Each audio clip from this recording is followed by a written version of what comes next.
Hello guys, in this video I'm going to show you how to add a private note to your saved pins on Pinterest. But first I just want to mention, please don't forget to subscribe to my channel, because at 10,000 subscribers I'm going to show you my whole YouTube revenue statistics and growth strategy, how to make money online.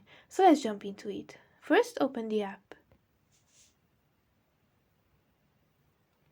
Then tap on your profile picture at the bottom right corner in order to see your pins.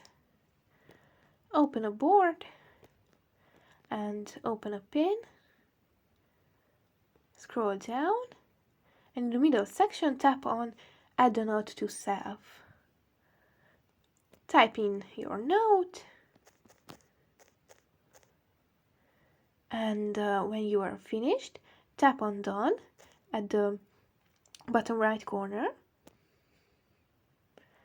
And that's pretty much it for this video. I hope it was helpful for you. If it was, please consider subscribing, and see you in the next one. Bye!